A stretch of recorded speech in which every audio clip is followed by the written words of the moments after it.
Alright, so my 2009 Impreza has no power going to it at all. It's not a dead battery, but I'm going to show you how to fix a Subaru that won't start.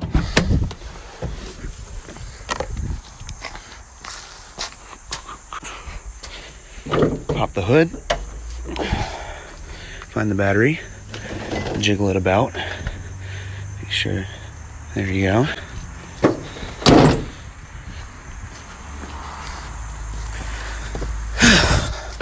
Now, as you can see,